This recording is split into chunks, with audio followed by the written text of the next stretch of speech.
everybody, I'm Clay Carlino and I do stuff. And one of the things that I do is perform unnecessary surgery on my toys. I also hold this cat, which really wants to walk around on my keyboard. Hello, Dudley. Say hello to everybody. And for those who don't know, Dudley's unofficial other name is Crusher because Nathan Fillion insists that since I have one cat who's named Wesley, the other cat should be named Crusher. So say hello to Crusher, everybody. Since it's on the internet, that makes it true. So I love you, Dudley. Or Crusher. Yeah, he's... And there he goes. He does not want to stay. So, welcome everyone. Joy is here. Cheeky Boy is here. And Nathan Fillion is here. Justin Riley is here. Thank you all for joining me on a Friday night. We'll get this party started early. This one's for you. Of course, my traditional apple juice. See, you don't know. It could be. You don't know. I'm just going to take a sip.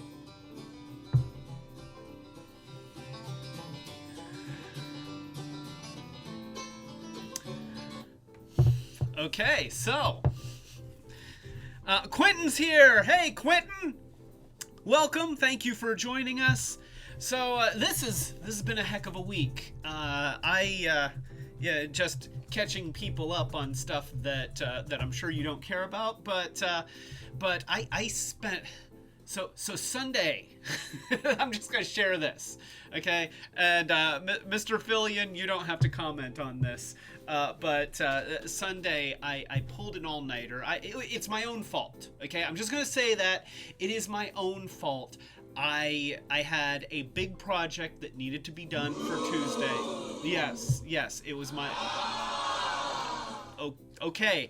I had a big project that needed to be ready for Tuesday, and I was not at all ready by the end of Thursday, and I didn't work on it Friday, and then I didn't work on it Saturday. So Sunday afternoon, after I got done working, I was actually, that's a little bit loud. Okay, there we go.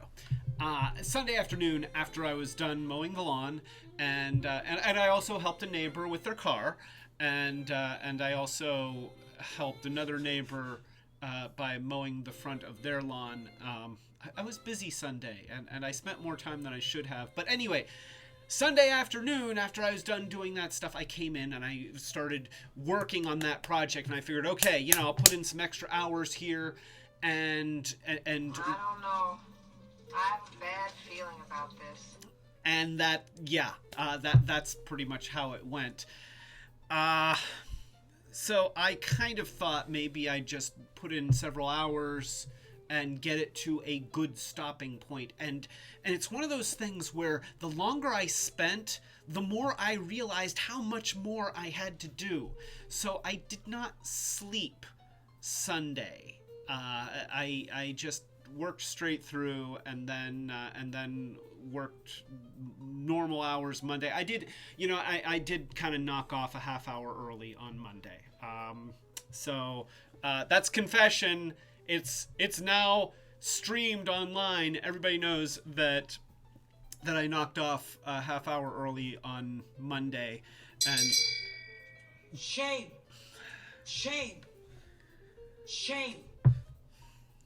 I'm sorry. Anyway, but then I also got up early on Tuesday to finish things up so that the stuff would be ready for later that day, which it was, and it went really well, and people seemed to like it. So that was good, but that just made it a really long week. And so here we are on Friday, and I'm feeling good. I have gotten sleep, and... Wait, I still function. Wanna bet? No, I recovered. I function. I'm functioning. So, yeah, Mr. Fillion says, I heard that. And yes, you are correct, Mr. Fillion. You never sleep either. Like, and you know, for somebody that already doesn't use sleep like a normal person, when you don't sleep, it's catastrophic. So I feel for you. Did I say hi to Justin? And Kyoji is here. Kyoji. So you know, this one is for Kyoji and Justin and any of you who I haven't seen and I haven't named.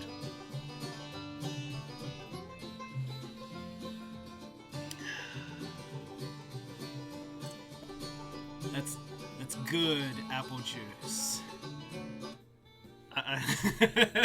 But by the length of that, I wondered if I was supposed to keep going. But yeah, one of these days, I'm gonna convince my friend Dawn to join me on one of these things. It's gonna happen. So sleep is for losers from Mr. Fillion. Just do it! Just do it! Don't let your dreams be dreams. Nothing is impossible! Thank you, Shia LaBeouf. Actual cannibal, Shia LaBeouf, ladies and gentlemen. So, anyway, the Autobot build team. So, oh, Connie's here! Hey, Connie! Okay. Connie apparently says that, losers here. You know what? I'm with you, Connie, because I'll tell you what. Sleep is great. I love sleep. I love sleep. It feels so good. And then waking up and not getting out of bed, just being warm under the covers. I mean, that's great. Oh my gosh, it feels so good. So this is to you, Connie, and this is to sleep.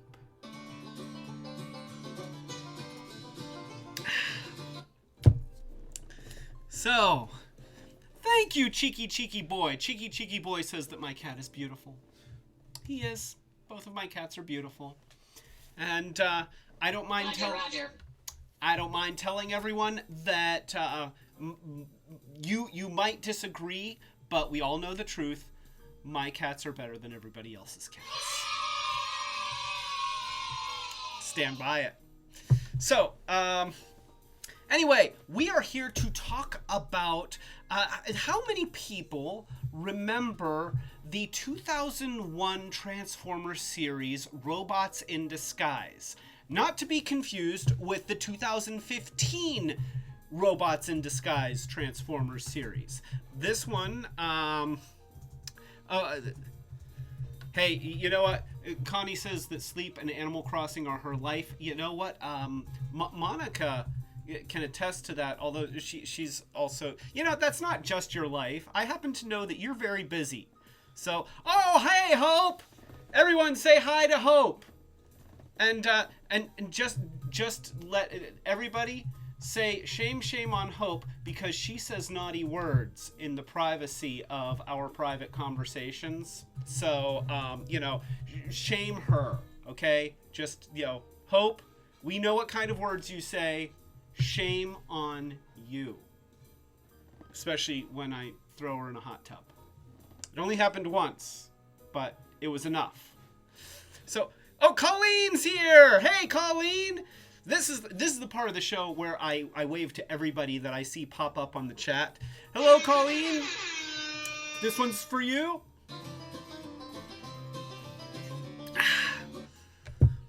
I'm going to have to stop saying hi to people, or I'm going to be apple juice inebriated within the first 10 minutes of this broadcast. Double kill. Yeah. So, anyway, in 2001, there was a series of Transformers called Robots in Disguise. And I remember when I saw these toys hit the shelves, the first time, it gave me goosebumps, because this was the first time since Gen 1 that I saw several things. For one thing, we were back to Transformers as realistic vehicles. The other thing is, we got Autobot and Decepticon signs back. You know, in Generation 2, I guess there was this kind of weird thing where Marvel owned the rights to the insignias, and so Hasbro went with different insignias for Generation 2, and then during Beast Wars they had a whole bunch of different insignias. I mean, you had Maximals and Predacons, but then you had different insignias for every subgroup. There was an Insecticons insignia and a Dinobots insignia, and you know, they're kind of going crazy with it, and I feel like it watered down the branding of that stream, because like right now I couldn't draw an accurate Maximal symbol. I might get it sort of close, and I remember that the Predacons looked sort of like Waspinator's head. In fact, judging by the storyline, it may have actually been made out of Waspinator's head because he lost it often. So, what am I? Oh, apparently every time I say Transformers, no. Okay, Monica is rejecting, Mr. Fillion is trying to create a drinking game where every time I say Transformers, I take a drink. And she is nixing that. I'm not opposed to drinking games, but boy, that would be a lot. I feel like we need to pick something a little bit more obscure. So keep it going. Keep it going. Anyway, so back in 2001, I saw these toys on the shelves, and these were the first Transformers toys that reminded me of the Gen 1 era that I grew up in. Let's see, I think that Generation 2 happened in what, 1987? Maybe 89? So, you know, it seemed like a decade. Yeah, we know this. That's why we're all here, because I'm a nerd. And Hope is telling me that I am so bad. Am not. So, I have mixed feelings about this next set that we're going to talk about. And I'm going to say that these are some of my favorite toys that are odd and need help. So, I'm going to bring this out. This is what we're all talking about. This is Landfill. He is named after a garbage dump, and he is a combiner, and he is very, very unusual. He is from the Robots in Disguise line, which had a lot of really, really odd toys. It was a strange line. There were the very, very simplistic spy changers, which were kind of built like Matchbox toys. You know, they were meant to roll along the floor at speed, and they had very simple transforms, and you know, they were probably Hasbro's answer to GoBots, if Hasbro were still answering to GoBots. But I think that by then they had already bought that. So you had the Spy Changers, and then you had the Autobot Brothers, which were ridiculously complicated, but very realistic vehicles and good robot modes as long as the kibble didn't get in the way of the limbs. And then you had Decepticons that still had a lot of beast modes, so there was still some carryover and some influence from the Beast Wars era. The Megatron was a dragon. He was a two-headed dragon, and that was another carryover from the Beast Wars era. And you had these guys, and they are a combiner, but they are a combiner made of 4 characters. You've got one character for each leg, and his one foot is stuck, so I'm trying to fix the foot here. It doesn't want to... Maybe, there we go. So you've got, you know, a character here and a character here, and then you've got Wedge here in the front that makes up the chest, and then you've got another character in the back that makes up both of the arms. Very, very weird. And unlike a lot of the other combiner toys that had the ability for different characters to become different limbs, with Landfill, they actually really embraced that. With all of the Quintro combiners, the Scramble City combiners from the Gen 1... Oh, yes. Okay, so Kyoji was just commenting that he remembers these guys being different colors, and you are correct, Kyoji. When these were released for the American release, Wedge here was yellow. Grimlock in the back, yeah, he's not a dinosaur. In fact, from all accounts, he has no relation to the Gen 1 character, but I think they wanted to keep the name for copyright reasons. So the backhoe character was named Grimlock. He was green. And then you had the dump truck character was orange, I believe. And then you had the Sky Crane character that was red. And the Sky Crane character was Hightower, the dump truck was Heavy Load, and then you had Grimlock and Wedge. Those were the 4 characters. So, yes. And Megatron, yes, Kyoji is correct also. Kyoji, you know what? Here's one to Kyoji, because Kyoji knows his shit. Okay, so this one's...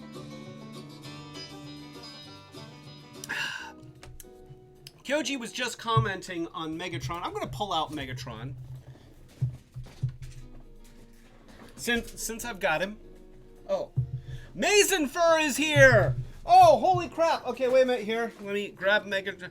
Okay, Megatron and I are toasting Mason Fur.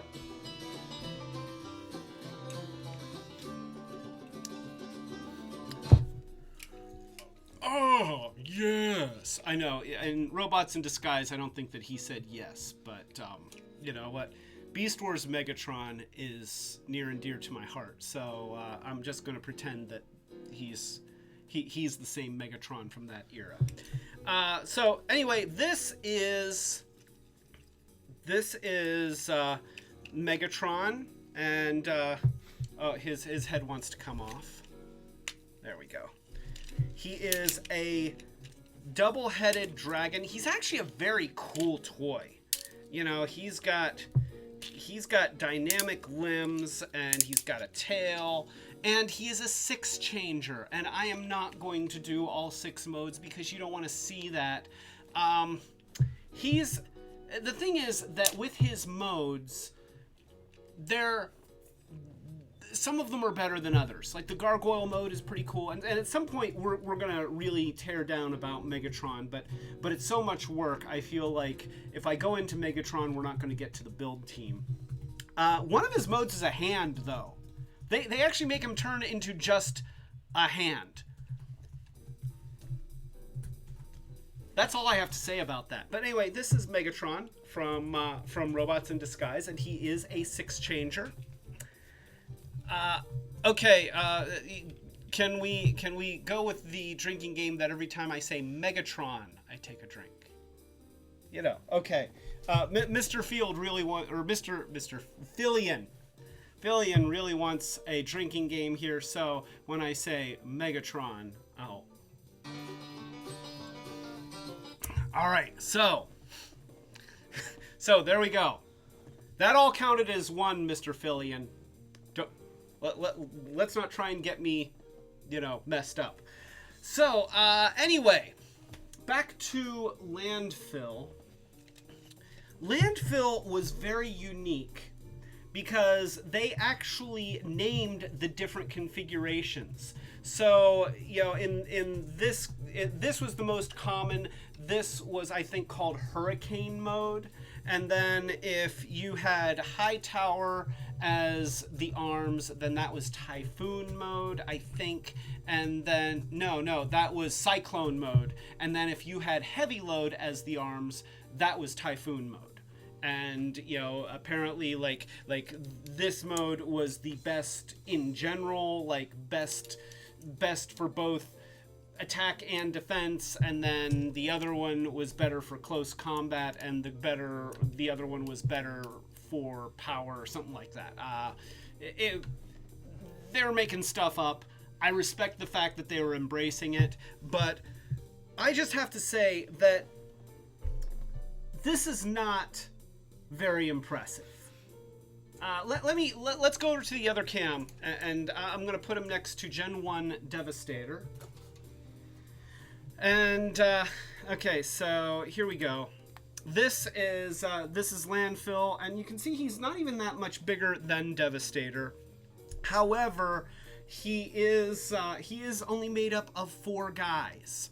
I do not like the spindly arms. Grimlock actually has a lot of problems, and the spindly arms that he creates is just one of them.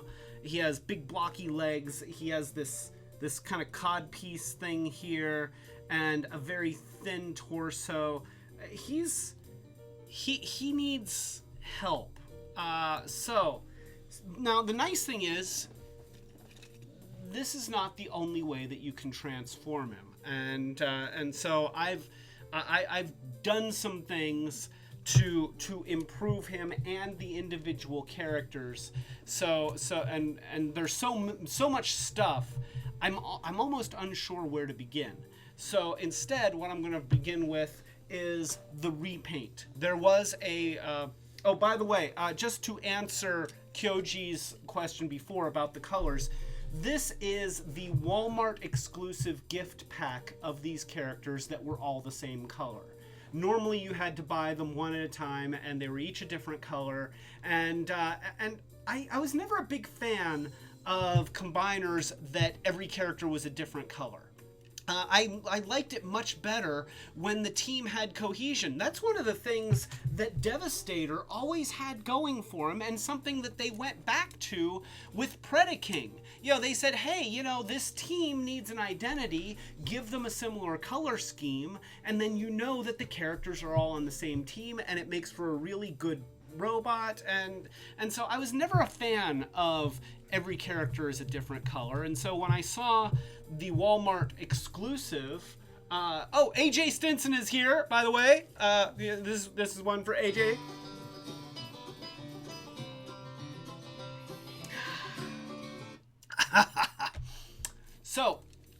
So when I saw the gift pack that had all of them together and all sharing a similar color scheme, it was a no-brainer. Also, the Walmart gift pack was significantly cheaper than buying the toys separately. So it was a win-win-win-win-win. So yeah, that's what I've got. I've got the Walmart exclusive, and I really like that one. There was, however, a repaint done. I'm just gonna pull this out. This is Transformers Universe Devastator. And if you read the bio, I think that I had to look it up online. Supposedly, the Autobot build team was captured by Unicron and reprogrammed by the Robo Smasher and turned into Decepticons.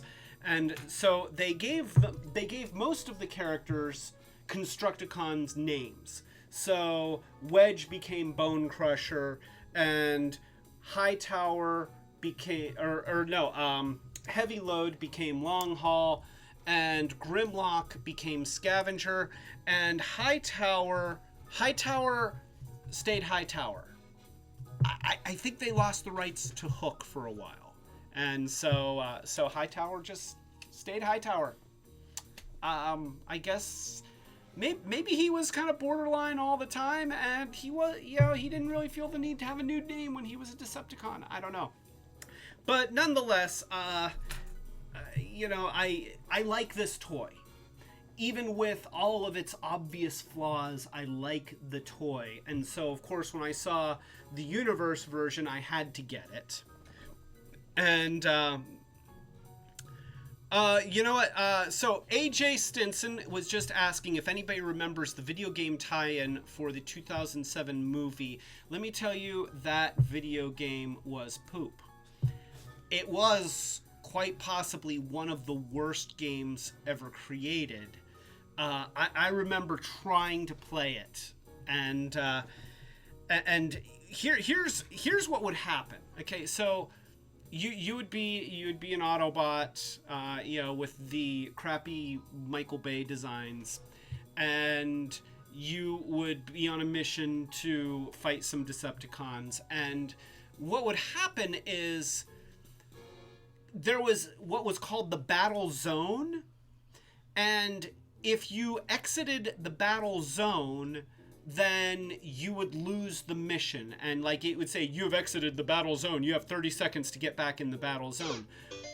Well, the Decepticons would just wander outside of the battle zone, and they'd keep firing on you, and you couldn't do anything to them because they were outside of the battle zone. And you couldn't leave because if you left to go fight the Decepticons, then you would lose. And I played it for as long as I could stand it, and then no. So the movie tie-in is absolutely as fantastic as the movies were.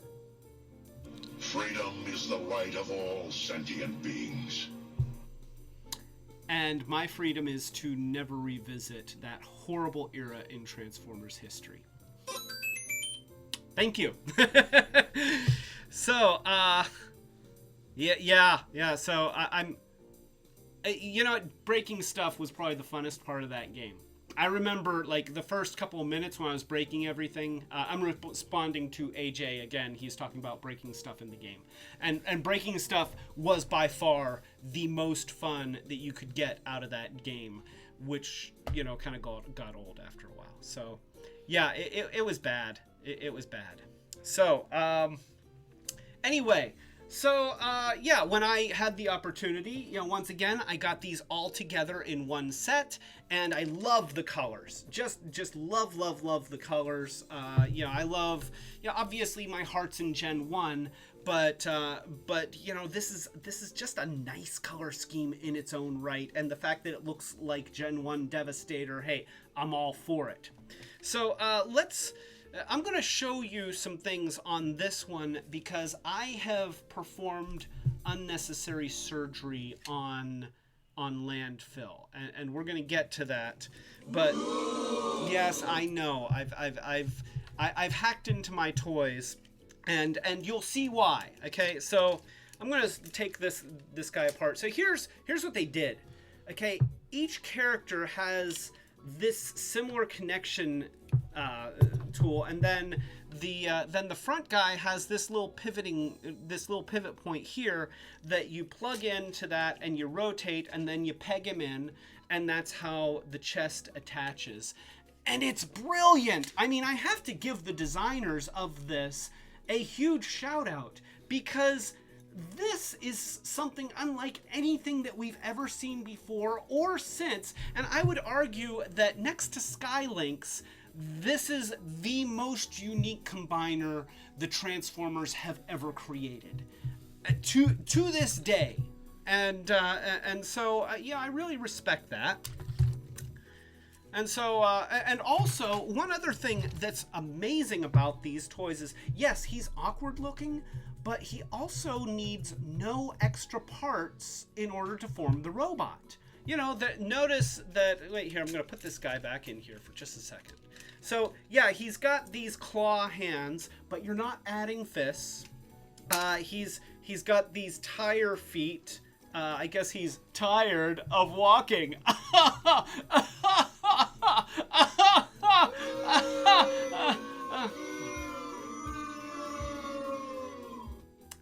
I apologize for everything that happened within the last 20 seconds.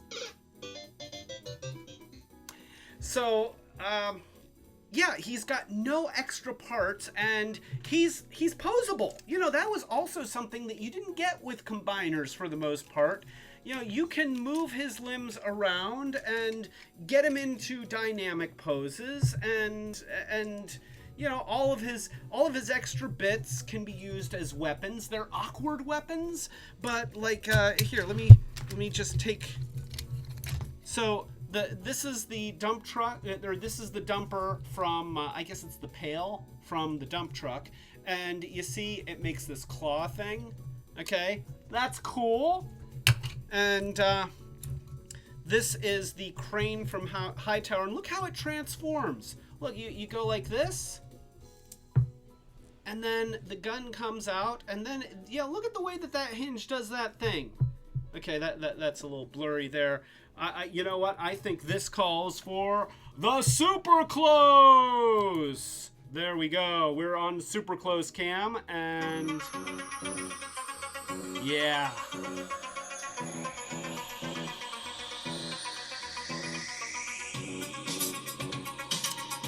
So there we go.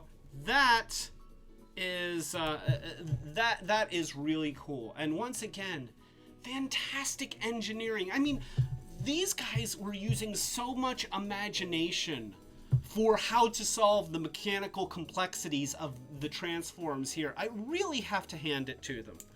And so understand that when I get into the points where I start complaining about stuff, because we're gonna get there, just letting you know, we're gonna get there.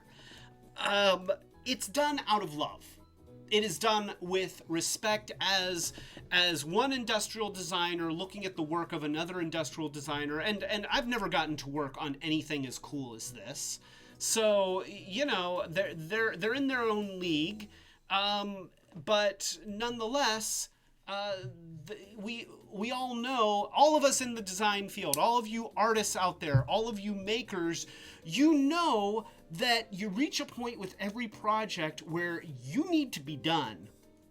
And you see something that's like, oh, you know, I kind of wish it were better, but I'm out of time, I'm out of resources, and sometimes you just have to make a decision and go with it. And I would say that overall, what they achieved with this combiner is monumental. Absolutely monumental. So, and I think that's why I love him so much. Even with the kind of awkward completed form, and we will get to ways that I've tried to improve that. And remember, we care. So also we have the backhoe, which has this claw, and see, the claw just collapses in there, it snaps in. So, you know, very, very cool accessories, all built into the figures. So I'm gonna take off this would be Bone Crusher, however the Autobot version is Wedge, and we're going to transform him. So you put the head right in there. See, I don't have to add the head. The head is built in. And then we kind of move the treads down like this. There is a little hinge point right here, and it does this kind of double hinge thing.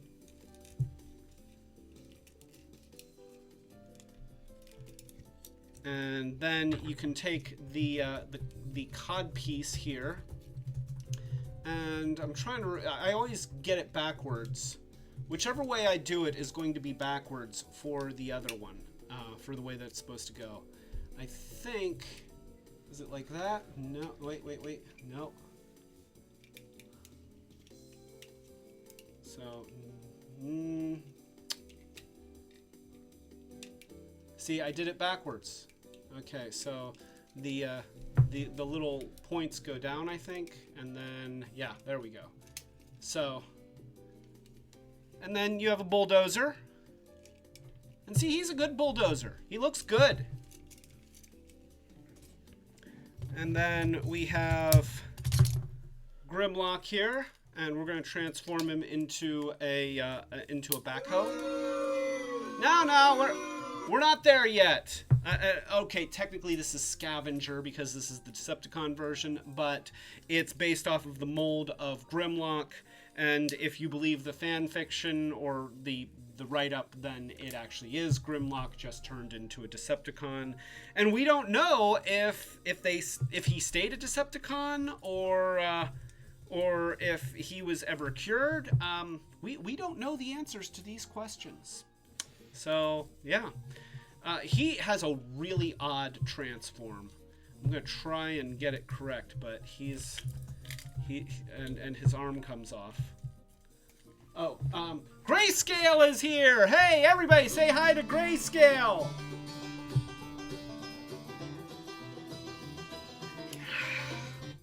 That one's for you, Grayscale. Now, we could do a drinking game for every time that I mispronounce Grayscale's name and call him Grayskull.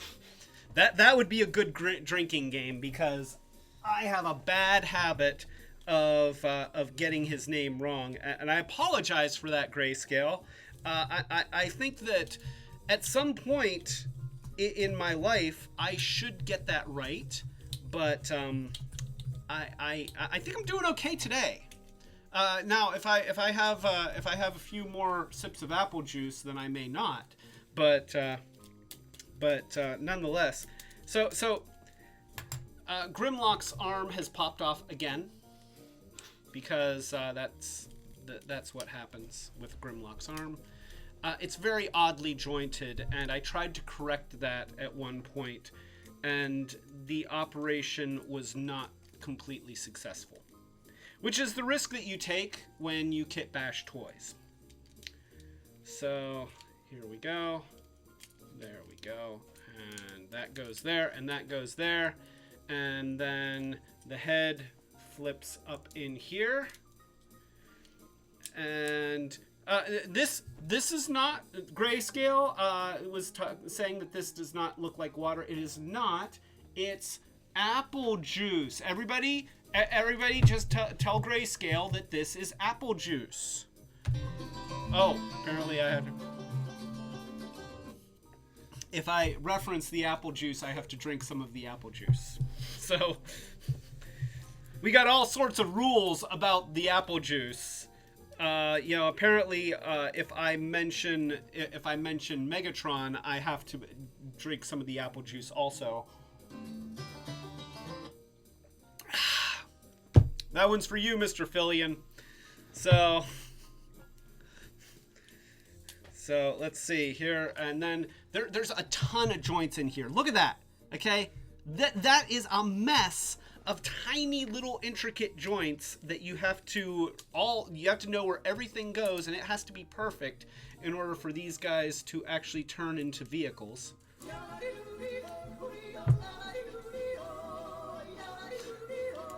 That would be good drinking music. At some point we may have to use that instead. So, okay, here we go. This is the vehicle mode for Grimlock.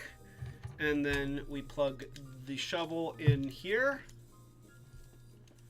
And there. I mean, that's a great looking backhoe. And it's fully functional. It pivots around on the treads, and it's got, the shovel action. So, he is an excellent vehicle mode. And I wish that were enough. We'll get to that. Then we've got long haul, aka heavy load.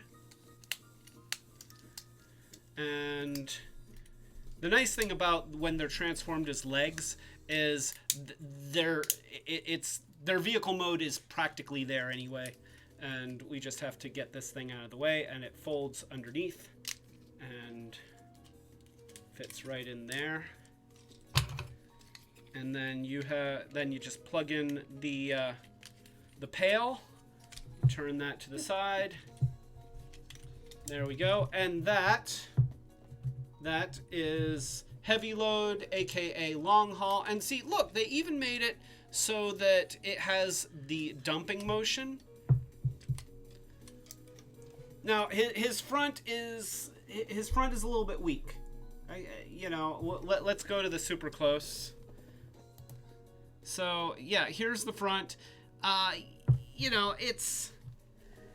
It doesn't look realistic,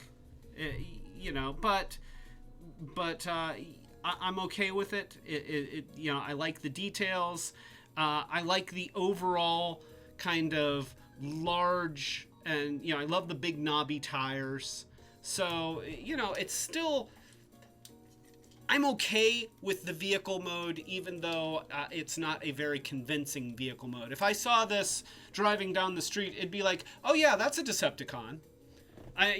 For a line called Robots in Disguise, this is like the 5 and 10 disguises that we got at Halloween when I was a kid. You remember it was a plastic vacuum formed mask and a plastic printed kind of smock that would have a picture of the character that you were supposed to be. So like if you were He-Man, you had a cheap plastic He-Man mask and then a picture of He-Man on your chest that says He-Man.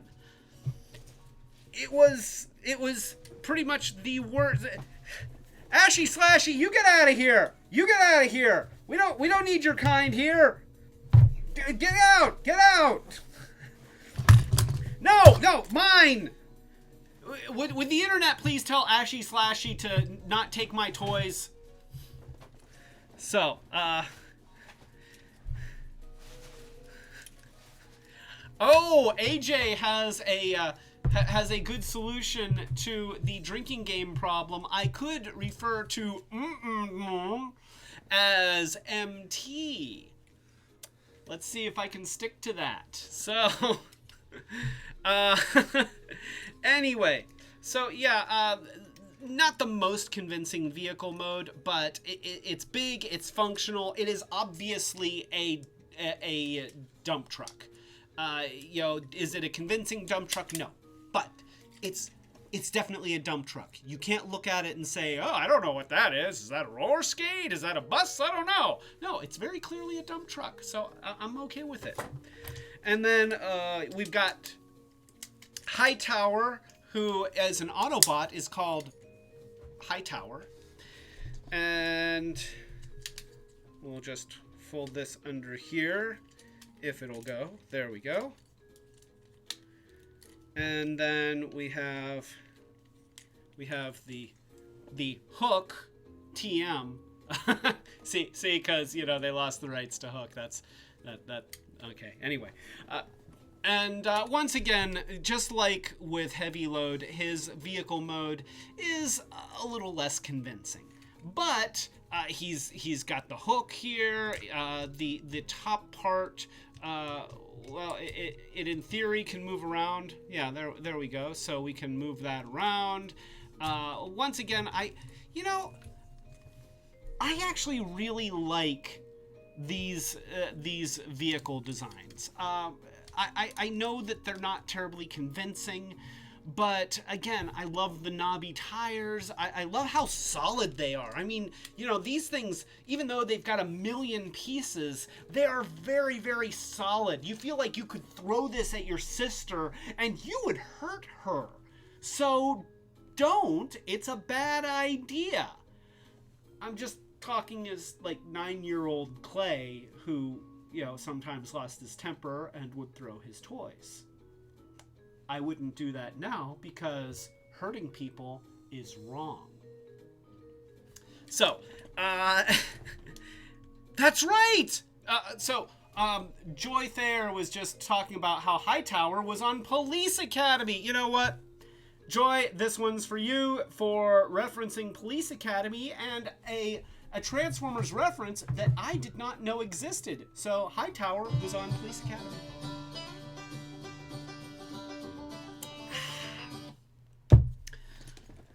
So, let's start with the good.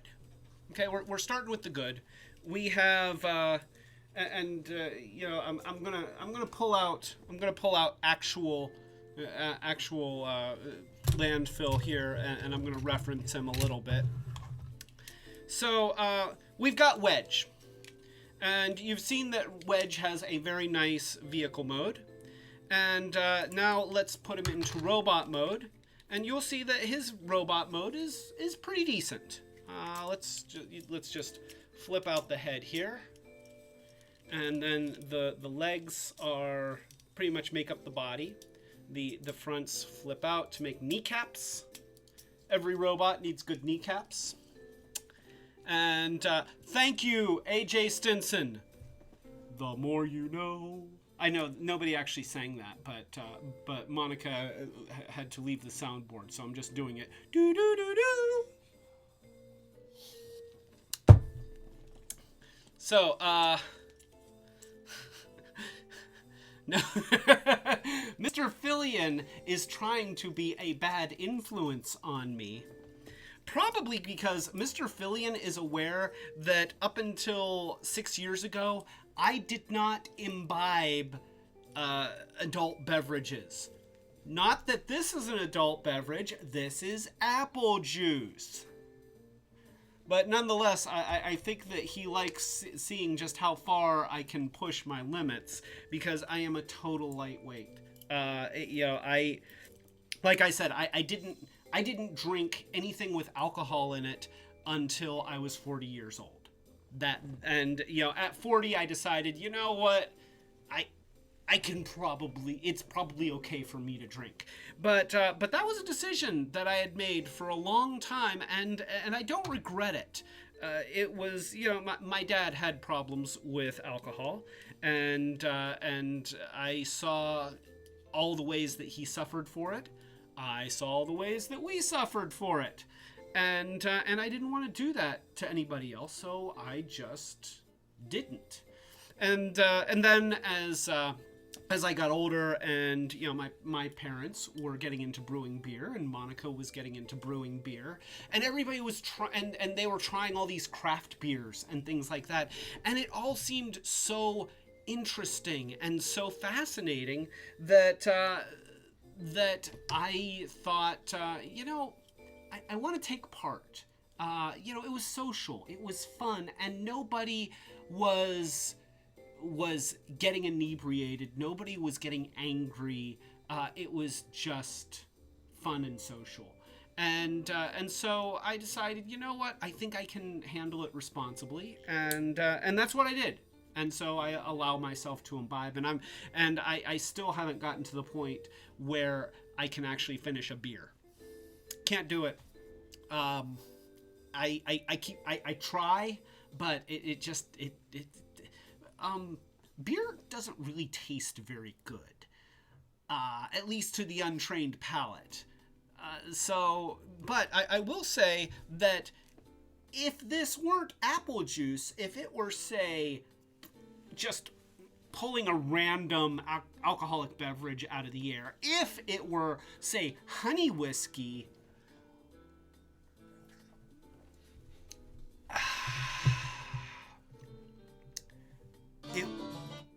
thank you, it would be delicious. So anyway, that's a little slice of Clay Carlino's past.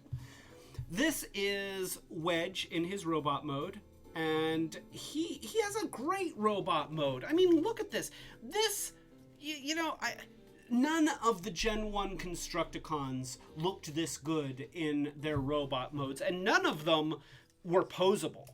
They couldn't do stuff like this, where, he's like, yeah, I'm going to leap into battle, woo! And, bend at the waist and at the knees and at the elbows.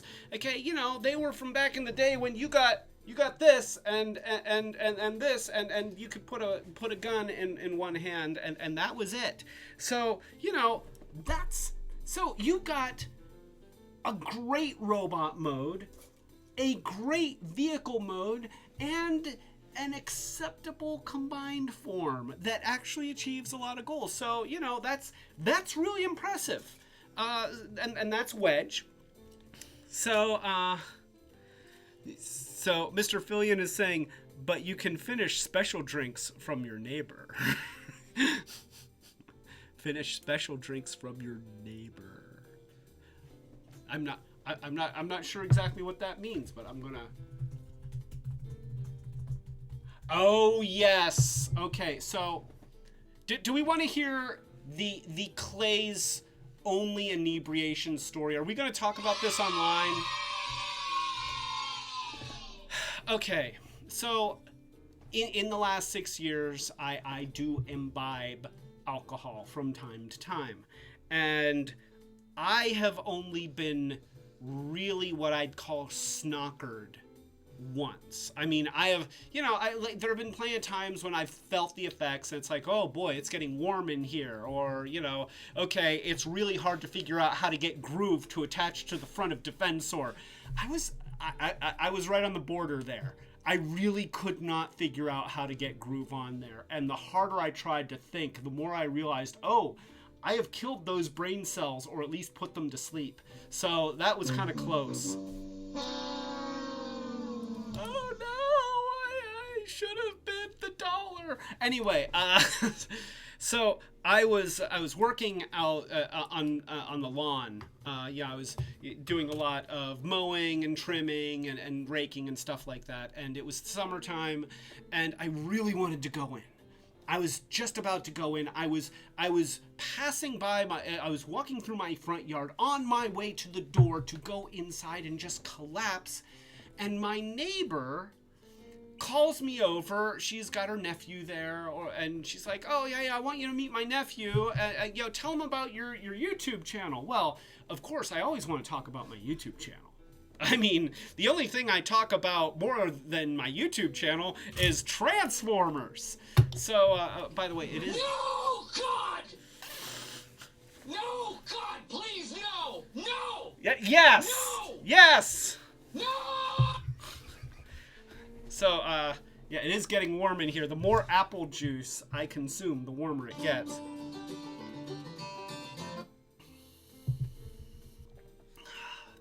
There you go, Mr. Fillion. That was like a gulp. So I go next door, and she pours me a margarita, and I take a sip, and I realize that this margarita has been made with love, and by love I mean booze. And so we're sitting there, and we're talking, and I really want to go in. So I talk to the nephew, I tell some jokes, and I'm really downing this thing quickly because I want to get through the drink and then go.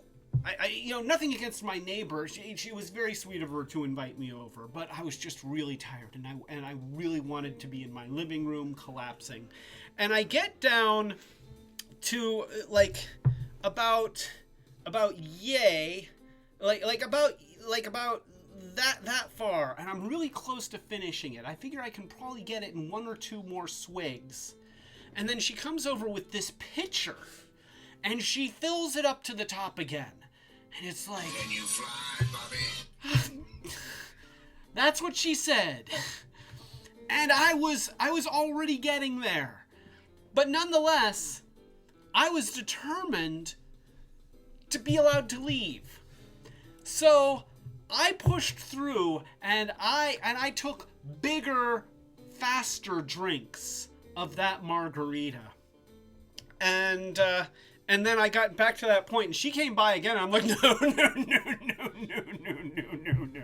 You're no. And I know she really wanted to top that off, and I was like, no. So I finished that thing. And I politely excused myself. We had our pleasantries, and I was probably over there for, say, 40 minutes. Well, then I stood up.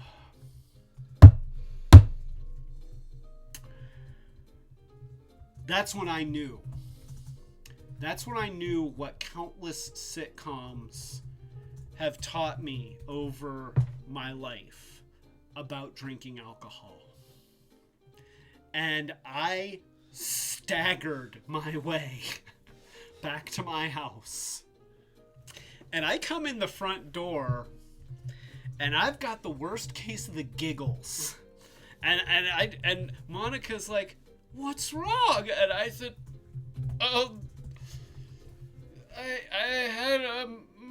had margarita, and I start laughing, and Monica was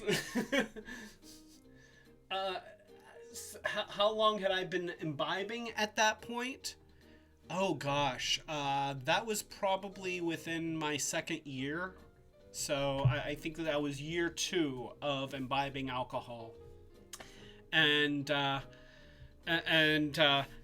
just start giggling at everything. And Monica, her face, as the dawning realization of what she was witnessing fell upon her.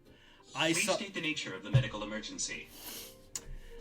Her eyes get wide, and the smile, the absolute glee as she declared, "You're drunk!" And I'm like, "Oh! I'm not drunk!" And, you know, it was, oh, boy. It was so... And I must have sat there and giggled with the room spinning for another hour. But that was, yeah, that was my first and last real I'm gone, okay? The brain has checked out. It's just motor functions happening at this point. So, yeah. And Mr. Fillion wants to see that. And he thinks that would make a good live. No, see, you don't fool me, Mr. Fillion. See, you just want me to get inebriated on camera so that anybody who looks me up, if I ever seek other employment, will say, "Oh, that guy's a lush. I can't hire him." So, and to try and make that happen,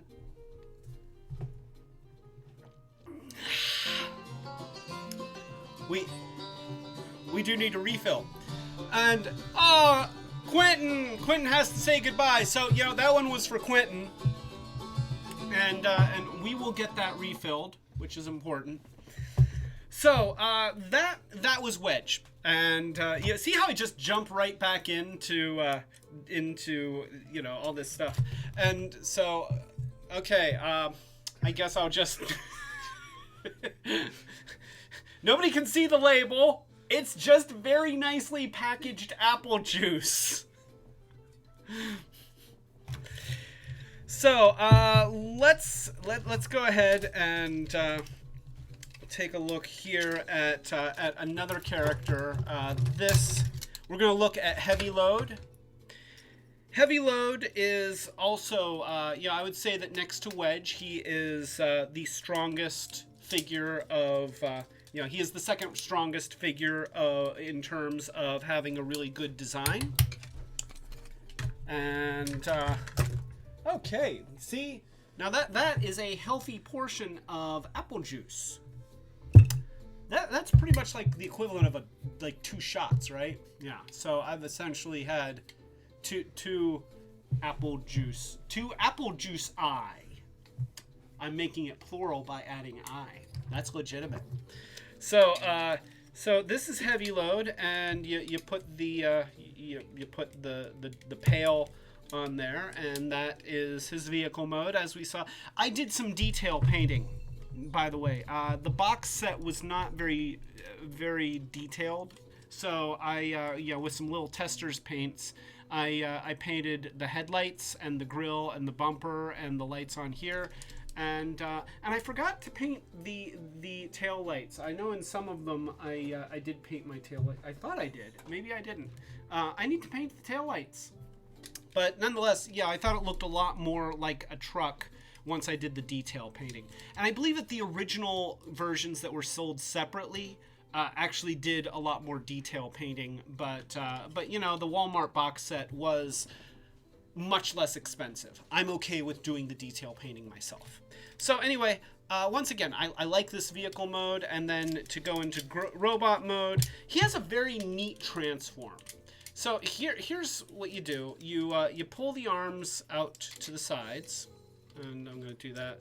And you pull the pail away, and you flip out the hands, and you pull out the legs. Okay, they just extend down. Thank you. Yes, it's making the noise. And then you pull out the shoulders like this. Now here's where it gets cool. Watch what they did.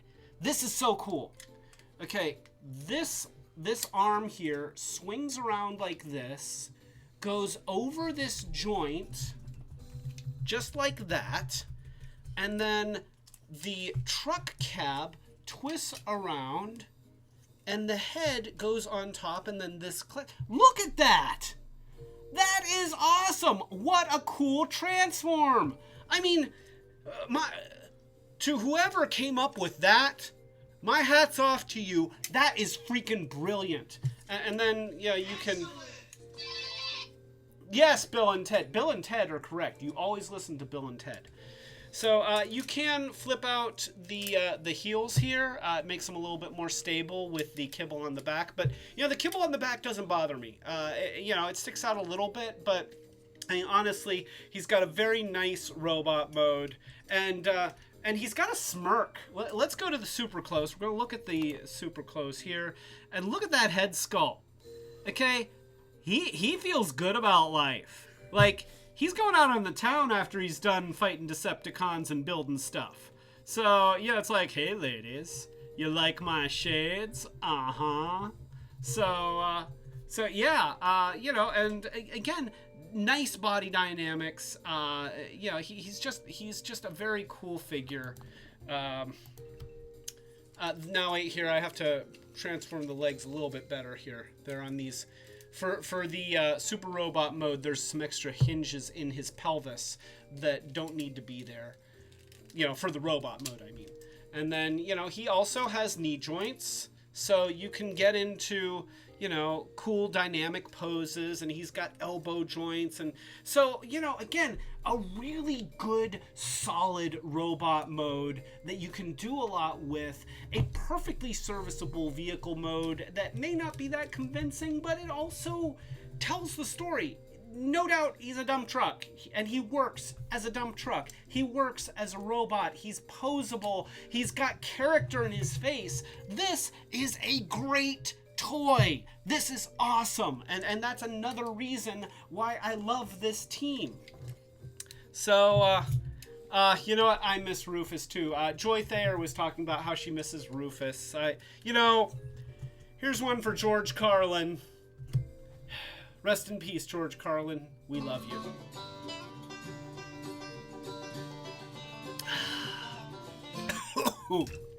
That was a little bit more of a drink than I expected. I'm getting a little bit less careful.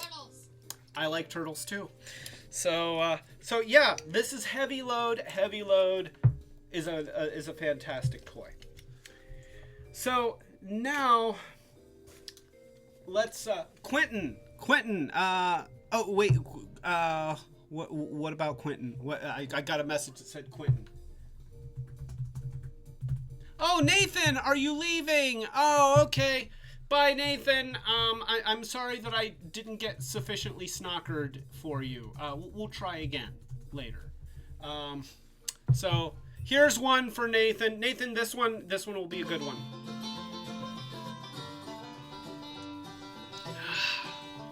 That's for you, Nathan. Everybody say goodbye to Mr. Fillion. So this is Hightower, and this is also Hightower, but this one's been modified. So I'm going to start by showing you this one, and then we're going to get into modifications, and then, you know, we'll probably talk a little bit about my philosophy about modifications. So to transform him,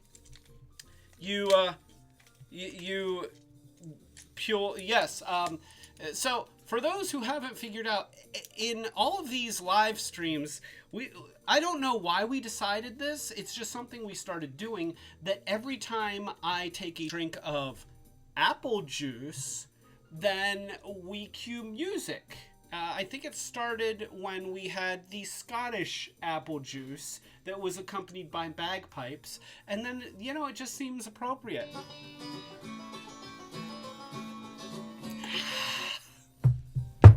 So, night, Mr. Fillion. We will miss you. Thank you for coming. Thank you very much. You are awesome.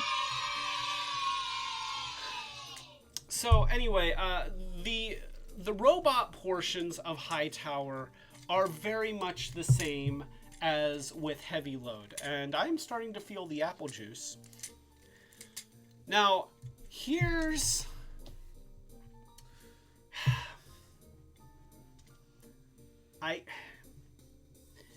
it's hard for me to be critical of designers who have achieved so much. But I'm sorry, I feel like this is cheating. To transform him the rest of the way, you take off the crane thing, which I'm okay with removing parts, but here's the thing, he's got no head. There's no head here. The head is built into this part. So you remove his head, you plug it into the back, and then you fold this down and pivot it around. That is how you transform Hightower. I understand that there are plenty of parts formers out there. In fact, you know what? I have this guy. This is part of the Earthrise line. He is called Ironworks, and he is a complete parts formers.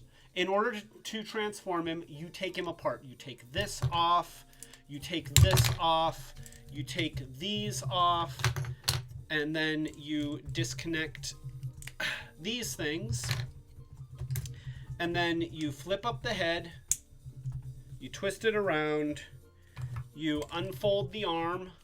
Is unfold a word? I'm gonna stand by unfold. You plug it into the side. You have the other arm is a crane, which, you know, cranes as arms, that's awesome. And then you can twist this around, and then you plug this into the back,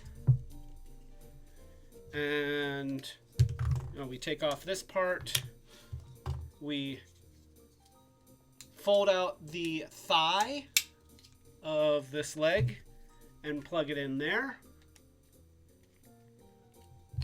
and then we do the same thing on this leg. You fold that out and plug that in, and then you take this panel and just add it right to the back, and then you take his gun and it comes apart and goes back together, and he's got a gun.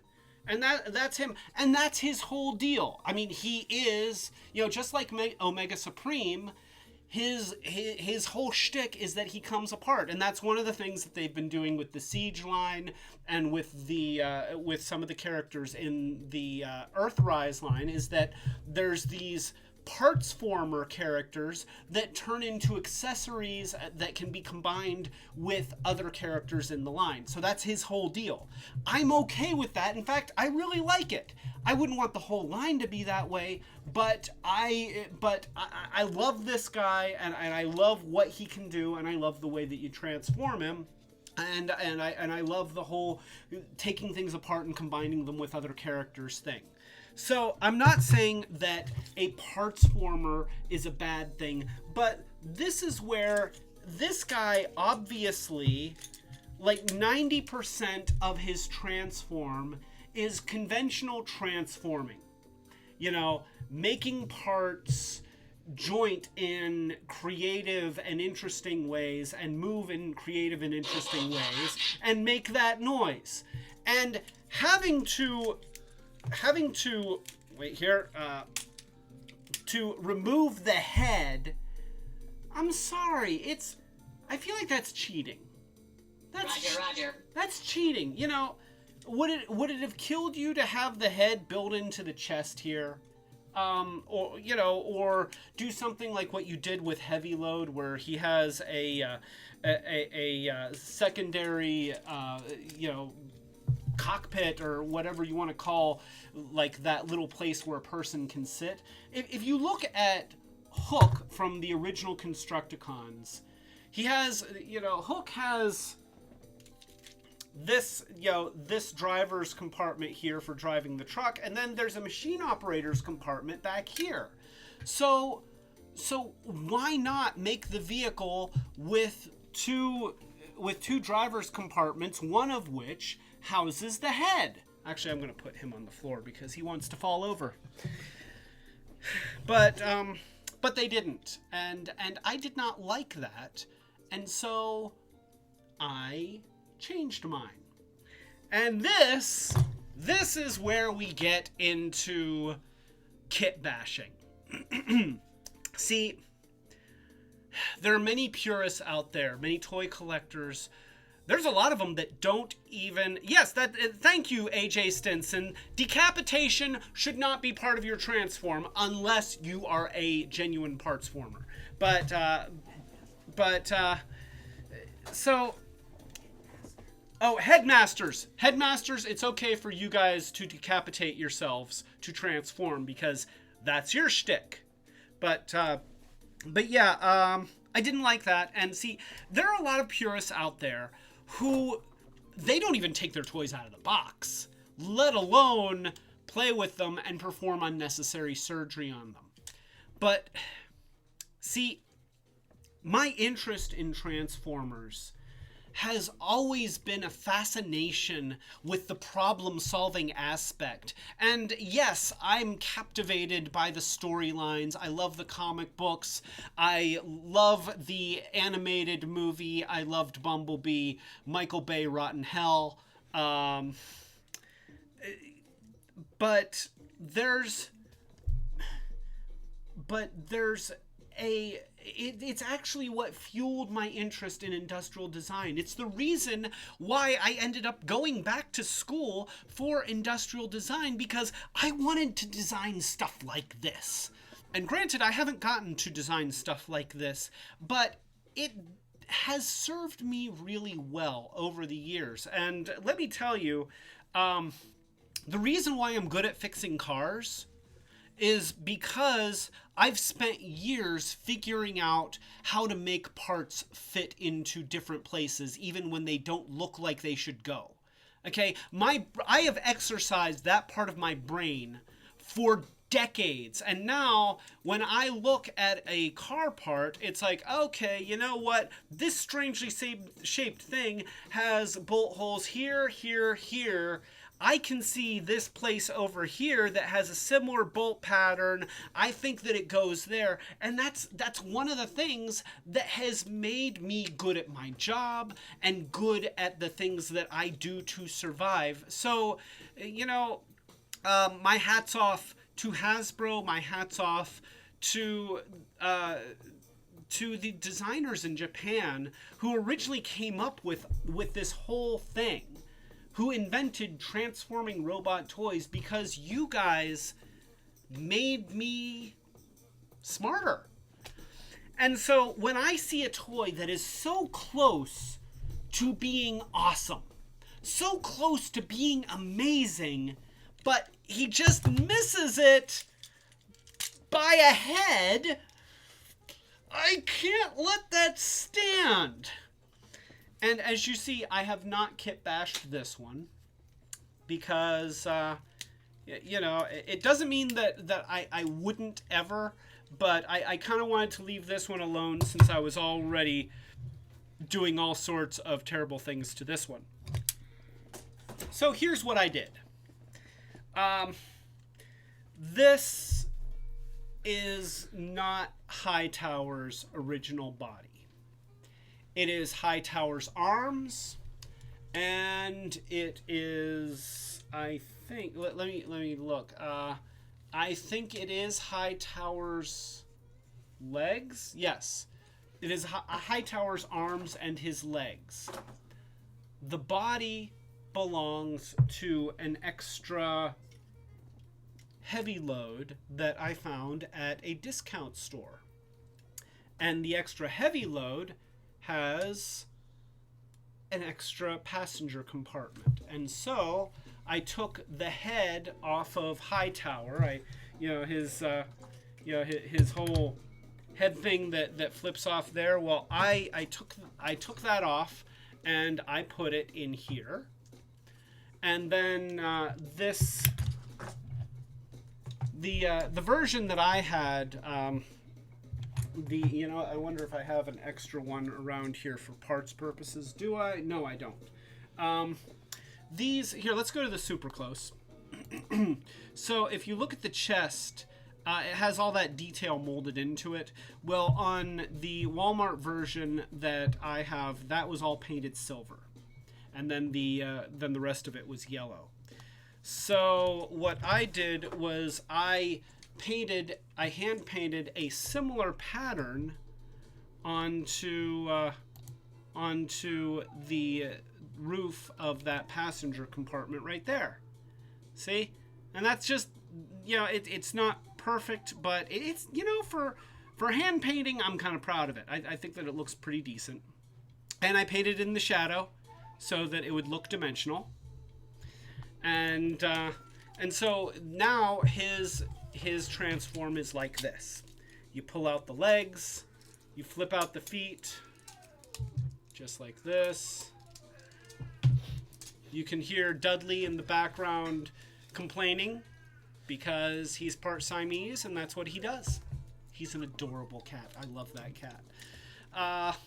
And I don't mind that he chatters. I actually, it always brings a smile to my face. So, and then once again, that brilliant swing around.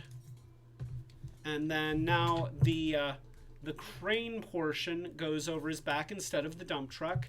And now this passenger compartment goes right up here, and it opens, and we have Hightower. And I like that so much better. I just like it better. And it you know, the difference in the vehicle mode is that that his crane portion is up on top of this thing instead of being flat against the body of the vehicle, and I'm okay with that. You know, it's not a super convincing vehicle to begin with, so to have that, I'm okay with it. Yeah, Duddies. Do you want back up here? You can be up here if you want. Well, no, he doesn't want up here. So, you know, I think that's awesome. And you know, here I'll show you the vehicle mode again, because now you can see the difference. So we'll just move that around there, and that around there, and that around there, and connect the legs, straighten out the knees, and push them in, just like that. Flip the feet down, flip the heels up. Thank you, Dudley. Oh, wait, here. You have to have the arms in order to do the feet with him. And he is making such a fuss. He comes into the room and he's like, eh. It's like, dude, it's not that bad, I promise you. So, okay, and then I have this post here, which just plugs in there. And see, I took the whole head assembly off there. And so now this is his vehicle mode, and he has the driver compartment here and then the machine operator compartment there. And yes, there's this big gap here where this is no longer like flat up against the body of the vehicle. I personally am okay with that. I'll show you him. I know we're doing a lot of transforming and flipping things back and forth, and that's just what we're doing in this live stream. We're getting jiggy with it. And with him, I will pull the thing off, and this flips there. My voice is getting a little bit raw. So, I have to turn his head around. So, there we go. And now this goes on here, and that goes on here. So, here is the original vehicle mode, and you see how this is nice and flat. But it also can't rotate easily because it catches on these little things. So, if I want to rotate it, I kind of have to lift it up, which is okay. But, you know, that's... And that's how that works. And then this is the new version, and and you can see that that's a little bit higher up. So yeah, so that is my enhancement of this. And just so you understand, I've been kit bashing toys for a long time.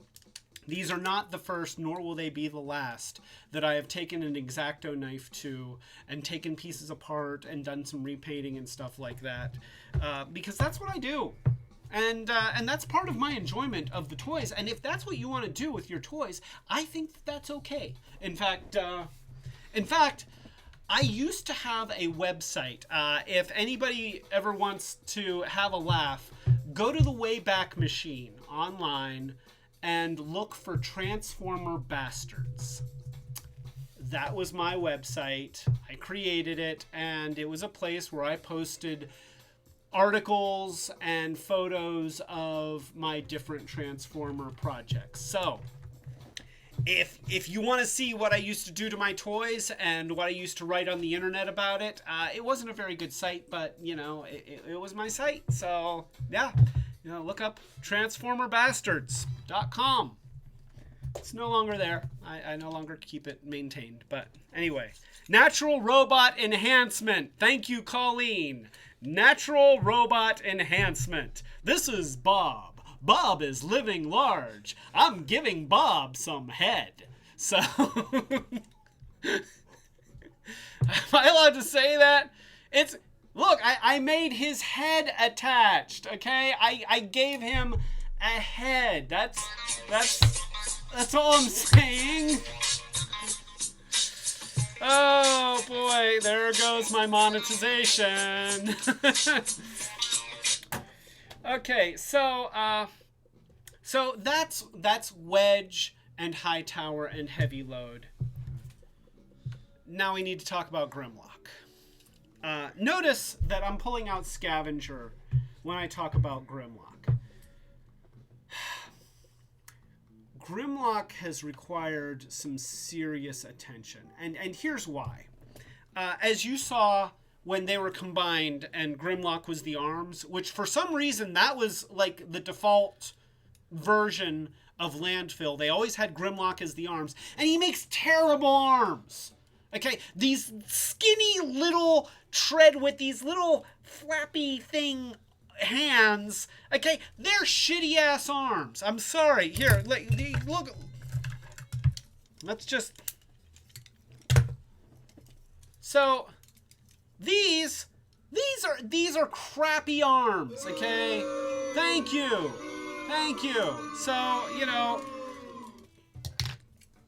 So yeah, he makes very bad arms, and let's go ahead and transform him into robot mode, just for a moment. Oh, it's going to take longer than that. This guy, he's something. And this is where the set suffers. I think that's the best way to put it. The set just suffers with Grimlock. Grimlock, his name doesn't make sense, especially in context with the character that originally had that name. The toy, you know, it's... You're gonna see it. Oh, AJ, you're leaving! Oh, I'm so sorry. So... AJ is taking off.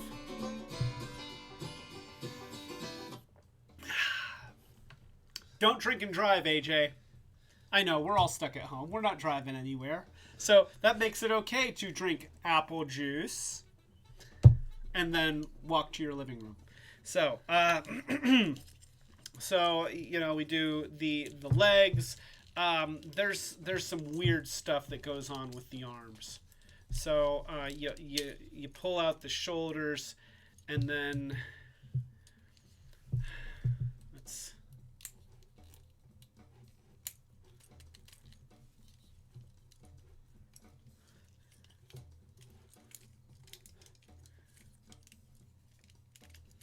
just do. We're almost there. Almost there we go. So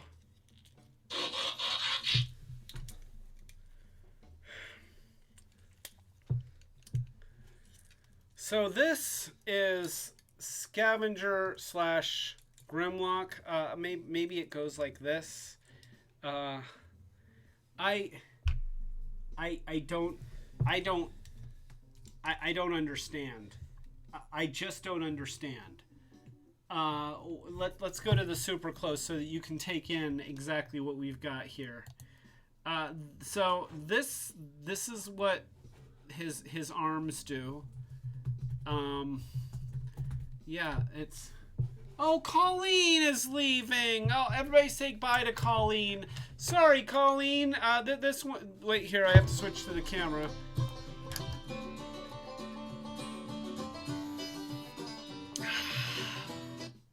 That one's for you, Colleen.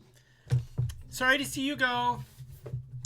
So, yeah, you know, we really do need that slow injured transform noise, especially for this guy. He looks like he's begging for forgiveness. Like, please, please, I'm not that bad. Let's go to the other camera here. Yeah, so that's him. And, you know, the arms, like, I tried to, like, dig out a little bit so that he had some more mobility here, and all I did was succeed in making it so that it falls off. But it's kind of, I think that's how it originally went, and then there's this, and it's, and see, you know, you can, I just don't know what to do with him. You know, he's kind of like, yeah. So Grimlock has problems, and he has major problems, and you know, that, like I said, the arm just keeps wanting to pop off, and you know, the hands, like the little claw hands, I just the legs are you know, there's so many joints in here that he doesn't hold a pose. It's just bad. It's just bad. And when he's transformed into vehicle mode, oh, Colleen is staying. Oh, yay. Okay, this one's for Colleen staying. I am going to be in serious trouble here if people keep going and staying. Because the head's already starting to spin. Okay, I'm just letting you know the IQ is dropping at this point. So, yeah, when he's in vehicle mode and when you have him transformed as Landfill and you use him as a leg, because the legs are so spindly, he makes a bad leg. You know, he just kind of, the treads come out, and so he doesn't work well as any appendage. His robot mode is awkward and just doesn't quite make sense. I don't know what to do with it, and you know, yeah, he's just bad. He's just bad. I'm sorry. I know that somebody worked really hard to engineer all the complicated joints that make him up to get him to be something like this. And I'm sorry because I hate telling you that it sucks. But this is bad. It's just bad. And so, I had to do some serious work on Grimlock. And that is where we get to my version of Grimlock. Now, see, what I showed you before, you know, you saw my Landfill, and it had these arms. But this is actually the bottom half of a Grimlock that I ordered online that I attached just so that I could show you what the original robot mode looked like. That's not how my current Landfill looks. Let's find him. I've got a pile of toys here. Ah, here he is. Okay, so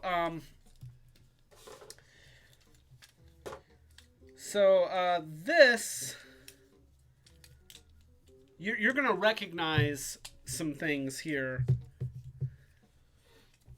And let me do some transforming. I probably should have had this ready. I'm sorry. I made the decision to put on the other parts right before we went live, and so he's still transformed as part of Landfill.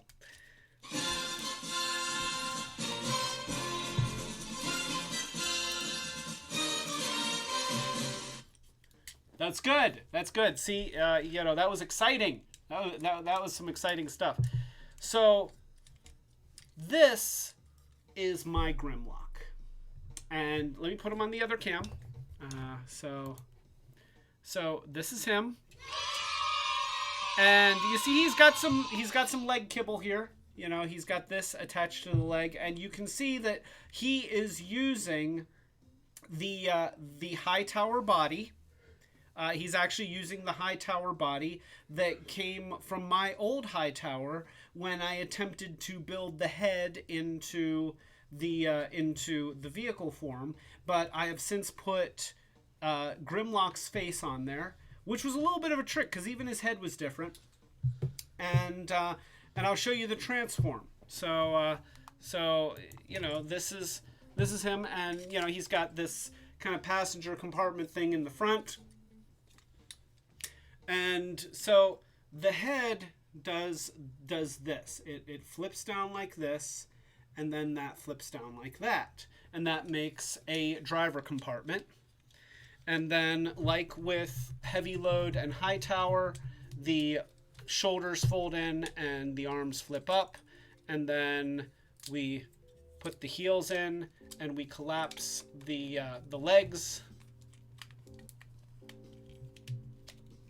And maybe, there we go.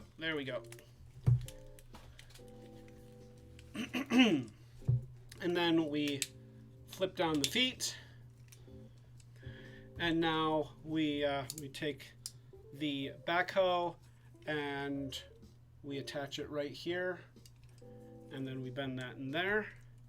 Okay, and then of course we have to have this part flipped up. There we go. Fold that underneath, if it'll go. There we go. Okay, so this is my Grimlock, and he is different. I will openly admit that he is not realistic. He doesn't look like a real backhoe. But he looks like some kind of a backhoe, some kind of a vehicle where the backhoe is on the back of the vehicle and then the driver compartment is here, and he has the front of the vehicle here, and he still has the big knobby tires. And so this is his vehicle mode,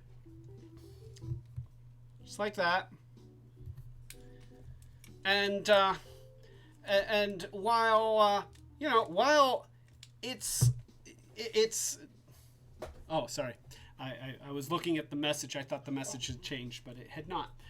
And, while I will openly admit that it is not as realistic as the original scavenger vehicle, I'm willing to sacrifice that to have a much better robot mode. And he makes a much, much better appendage for Landfill. He just works better. So this is what I did, and I kind of wish that what they would have done is modeled Grimlock's engineering more off of this style. They could have made this just make up a tread and continued the tread pattern here and done something more like this. I guess they wanted to try and get that full functioning backhoe, but gosh, between having a good robot to play with and a good super robot to play with, having to sacrifice a good backhoe to play with, I'm willing to make that call. The designers obviously prioritized making the backhoe realistic and functional, and I respect that. It's a design choice, and that's what you have to do as a designer. You know, sometimes it's, you know, I remember hearing an engineer talking about how the whole discipline of engineering is balancing the different features that you want with the sacrifices that you have to make to get them. And so, you know, to have something that's a little bit better this way, you're going to take away from something on this side. And in the case of poor Scavenger here, or Grimlock, the sacrifice was that his robot mode suffered and his combined mode suffered. And I feel like, as a designer, sacrificing, and probably when it was in the engineering stage, it didn't seem like it was going to make it suffer. It's not like the designer thought, well, you know, the robot's mode's going to suck and it's going to be a lousy appendage, but hey, it'll be a great backhoe. I suspect that it wasn't until they had the tooling done and they had their early prototypes that they probably realized, oh, this robot mode is a little bit janky, and oh, when I build the super robot, it doesn't really work as a leg, so that's why they would always show this guy as the arms, and that didn't look so great either, but at least it could stand on its feet, and they just had to move forward from that point. But nonetheless, since they're my toys now, and I have bought and paid for them with my own money, then I get to cut them apart and rebuild them any way I want. And that's what I've done with Grimlock. And I have to say, I'm very happy with this. And this may continue to evolve. You know, I'm not necessarily done, but I'm happy with this. I like it. And I especially like what I've got going on with this, with the way that this head works. You know, this goes, you know, like that and like that. And that is pretty cool. You know, that is kind of a cool thing. Is it? Yeah! So, is it a realistic vehicle that I've ever seen before? Not really. But it has enough vehicle-like features that I'm like,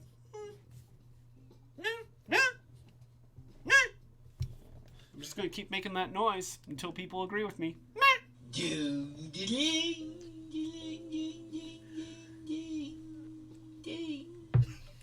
Or that noise. So that is my Grimlock, and I'm going to show you how he combines with the other team, and I'm going to transform the team as I transform them, so that you can see the difference between the way that they always show him transformed and there's ways that you can do without even kit bashing that are just better. I don't know why they do it. We'll talk about it. Okay, so in order to do that, I need to take that off, and I need to pull the legs out. Let's see here. And I really don't want to break my glue joints, so I need to be careful. So we've got, it doesn't hurt, and we've got the claw feet, and that's something we'll talk about too. You know, the claw feet that become hands, that's sort of a thing, but all right. So the hinges here are really tough. They are very tight. There we go. And I'm always afraid of breaking them, but I haven't broken them yet. And believe me, I've tried. So, not intentionally, but you know, yes, that's it. So, and we'll give them a little bit of elbow and a little bit of elbow on that side. Okay, so, and actually we're going to move those out of the way so that wedge can combine. Okay, so this is the arms of Landfill. And then we're going to pull that off and then pull this out. And let's see, this needs to go like, oh, whoops, like that. And here's one difference that I'm going to do in the way that I transform him. You put the feet out, you put the front wheel out. You can put the back wheel out as well for extra stability. I'm going to extend the legs of the robot, give him a little bit more height, and also give him the ability to have a bit of a knee joint. So Matt White is here. Oh, Matt White! Hey! Matt White, you have missed me ranting about Grimlock, Scavenger, aka Robots in Disguise Grimlock, and how he has these weird flappy claw arms. And you've also missed me polish off one glass of this already, but this is for you.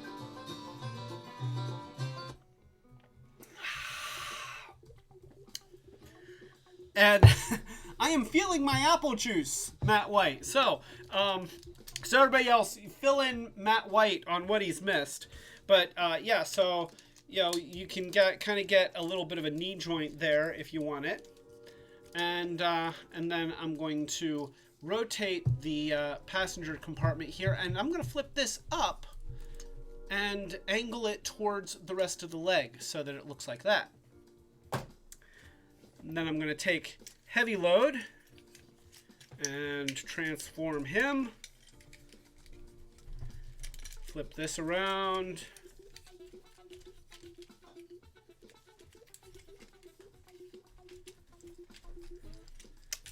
Flip this up. Put the feet together. And that's actually all you really have to do. Oh, let's take this out. Okay, so we have him transformed. So now and we put the feet out. So now we're going to take heavy load, and this is so cool. Okay, watch this. So these guys just go together like that. Just like that. I love that. That's pretty cool. And I'm going to put a little bit of space there. And then we take the arms, and they also go together just like this. You see how those interlock? I'm gonna do a super close view here. So, that. Oh, yeah, I have to put the lens on. So, there, look at that. That is such a neat thing. That is awesome. And look at how it creates this hole. And see this. Okay, so on the back of Wedge right here, see how that has that round with these little studs there that fit with the hole pattern made by these three pieces. That is brilliant. That is so cool. I mean, somebody has a really big brain, and they have a bigger brain than I do, because I don't think I would have come up with that. That is just that's why I love this set, even though there's obvious things that could use improvement. So for Wedge here, we're going to transform him mostly into a bulldozer. Flip the legs around here. The feet flip up and peg into the side right here. Just like that. And then, we'll do it on the other side. It's going to flip around. Maybe. Give me a knee joint. There we go. And you straighten out the foot. And then there's the peg and the hole on the bottom of the foot. And that just goes in there like this. And then you put these down. Okay, now here's where I'm going to do things differently than what you always see in the pictures. And I don't know why you never see them this way. This is so much better. So they actually have a little hole right here and a little peg right here. Now, for some reason, the Devastator version doesn't have that second hole on the side of the bulldozer, but the Walmart exclusive version does. And so that enables you to put the treads up and next to... Oh, wait, no, wait, here. Is it like... Yeah, it's like that. Okay. And then we can do this. And then if we want to get a little bit more of a shoulder, we can pull these up and then leave the shovels up. You know, so instead of extending these out and doing this goofy thing to give him a skinny chest and then this unnecessary thing, let's bulk up the chest and raise these up and give him a higher shoulder. That is way better. So, and then we open up the canopy and we reveal the super robot head. And actually, I'm going to need to disengage these for just a second in order to interlock it with the rest of him. So I wonder if I can show this on the super close. I'm going to try. So we have this, and we have this, and this is just going to plug in right here. Let me try and show that. I'm going to twist it a third of a turn, put it in, and then rotate it just like that. And, yeah. And so now there's some pegs on the back of Wedge that go into some holes on the structure of the arms, and they just go in there like that. And then let's just kind of peg these treads back into those holes.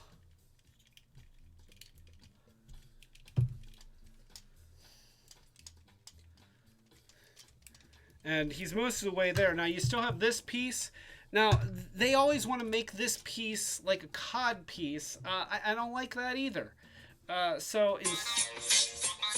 he doesn't need a cod piece. Instead, I put it up here as a chest accent, you know, just to kind of pull everything together here. So this is how I transform him.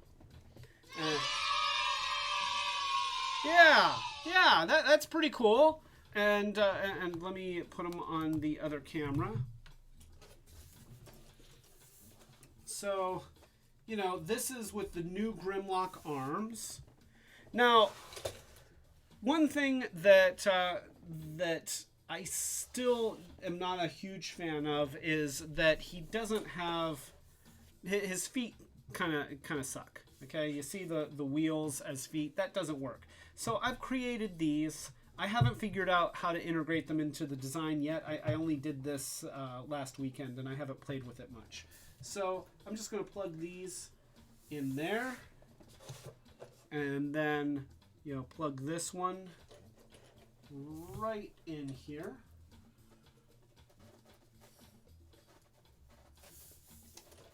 There we go. Oh, what? And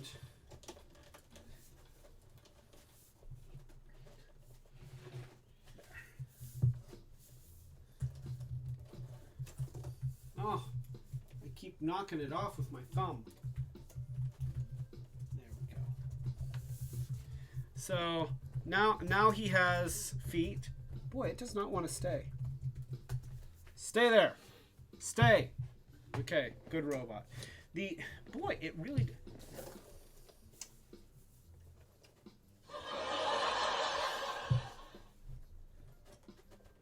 All right, so there we go.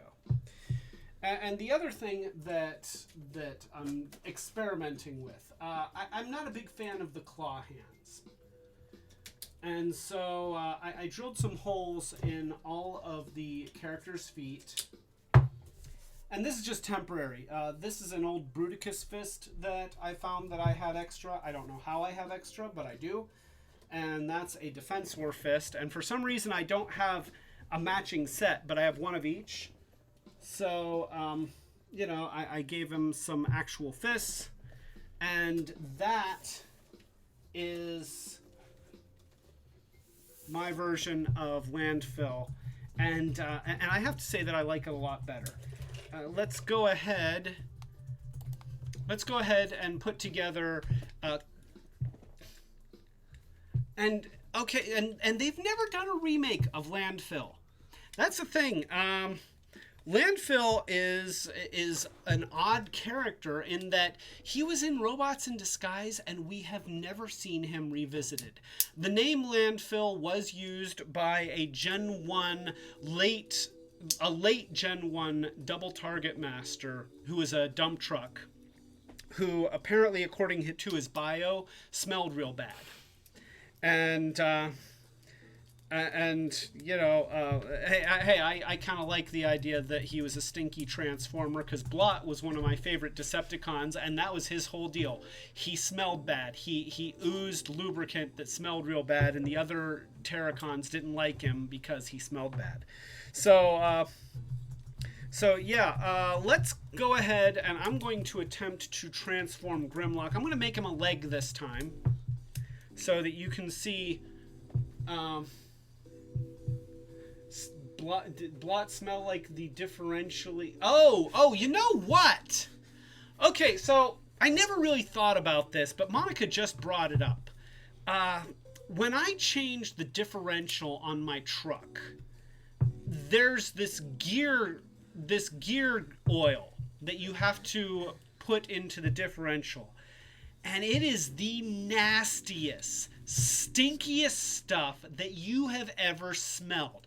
It smells like death. I mean, I didn't realize that they used feces as a lubricant, but apparently they do, and they market it as gear oil.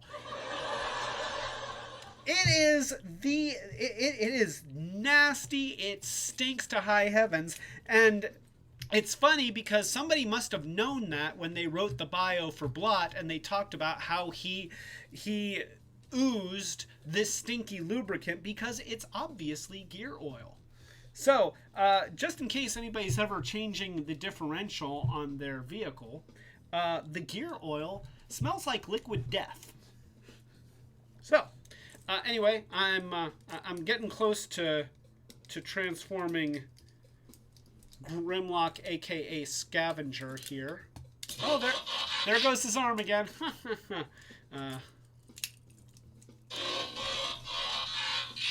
Thank you. That's better. My voice is getting raw. Okay, there we go. So that goes in there, and then that goes. Oh wait, that goes like that, and then this. These go down here like this.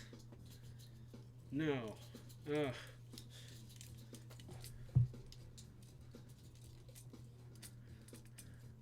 Ah, okay, so these go like this.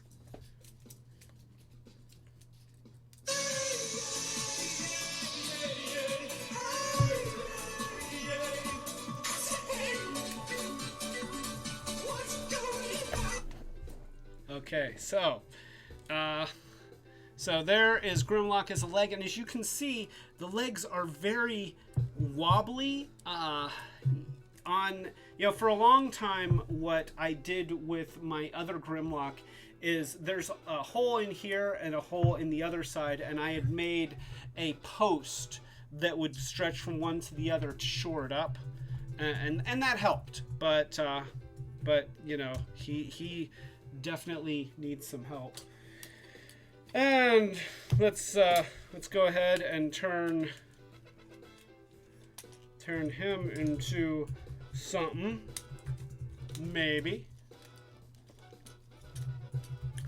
And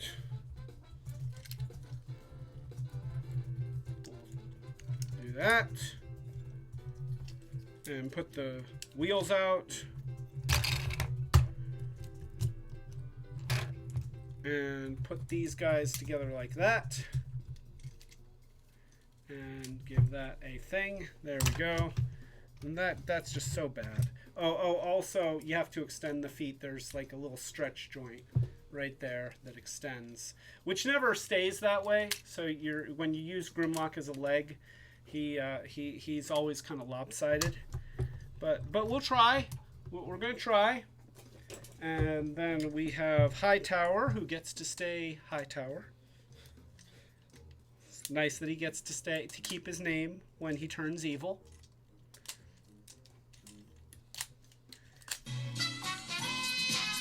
And yay!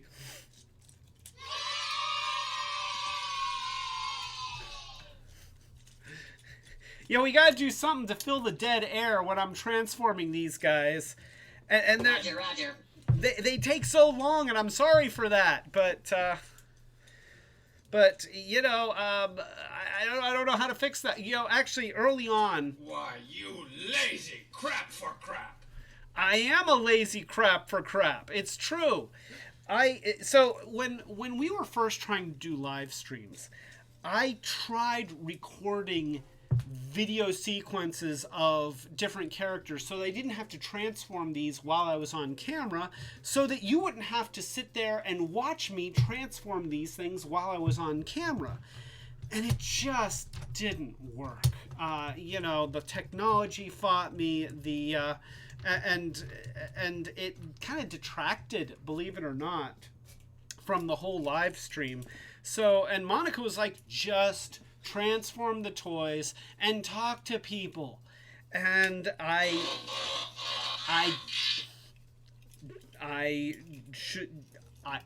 did listen to her eventually, and that's... I'm the clever one, you're the potato one.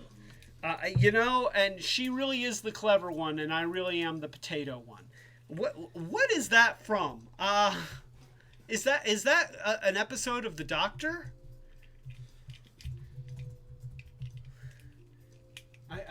I know it's Matt Smith, obviously, but I was wondering if that was actually from an episode of Doctor Who, or if it was from some other thing. So I know we're wasting time debating about Matt Smith and... Who says I'm investigating? Do you think I'm going to start investigating just because some bird smiles at me? Who do you think I am? Sherlock Holmes. Okay. Don't be clever, Strax. It doesn't suit you. Sorry, sir. I'm the clever one, you're the potato one. Okay, well, now we know that it's from, I think, one of the Christmas episodes, and Matt Smith was talking to Strax, which, you know, he should be nicer to Strax. Strax was awesome, but nonetheless, Strax was also a bit of a potato, so he was accurate. All right, so there we go. Now we have Constructicon Devastator from the Universe line. And now for something completely different. And we have him transformed. Now, I will say that the upper body is a lot better, having, I believe that it's high tower, and it would be just as good with heavy load as the arms, but then you've got this. This is what this... Look, it doesn't even quite make it to the ground. Wait here, let's. Oh, wait here. Let me. I think that there's some issues here. Let me try and twist him. There we go. Okay, so, there we go. Okay, so we've got him doing his thing, and I think that we can probably pull that up just a little bit. Okay, and there we go. We have Constructicon Devastator, who just lost his codpiece. You know, this is supposed to be... the nature of the medical emergency. This is supposed to be a family-friendly podcast. It's not really... I don't know the difference between a live stream and a podcast. Just so you know, I don't know the difference. Let's go to the cheap cam here. Roger. And we're going to set him here. And we're going to put this Constructicon Devastator over here. And notice the Grimlock's legs here are a real problem. He is standing on the leg. And it looks fine as long as you don't mess with it. But there's nothing making this hold its shape. If I try to position him, the legs are just, they're just floppy. And there's not a lot that you can do to stabilize them unless maybe you add something in here the way that I had with my old one. So, yeah, it's bad. And the only nice thing about having Grimlock, or in this case Scavenger, as a leg is that he's got substantial looking arms. But nonetheless, having these things up on the shoulders doesn't really add much to the design, and it makes him have a really skinny body when he has these big fat legs. So you compare that to having him transform this way with the treads next to the body here and the shovels up here. I just think that it looks so much better. I don't think that I'm going to go with the artificial fists, but I'm also still looking for a better solution than just the kind of flappy claw hands. Here, let me do these.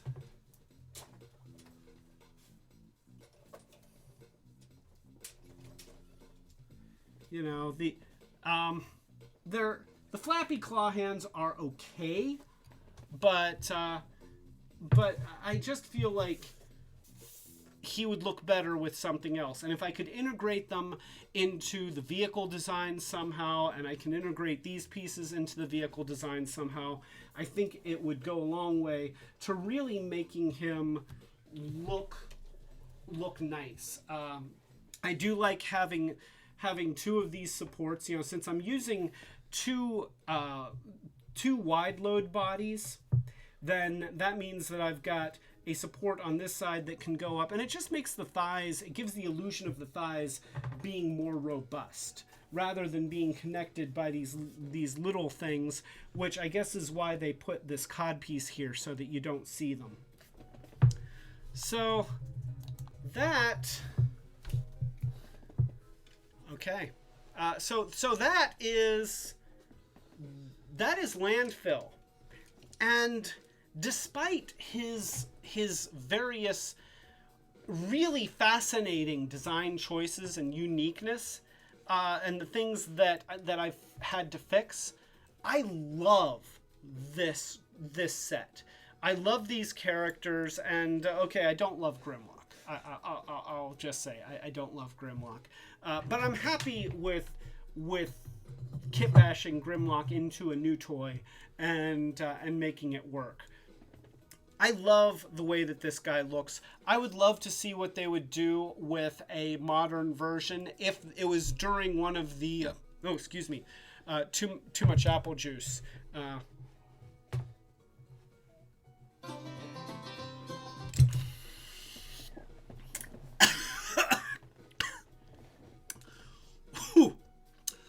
So, apple juice is smooth.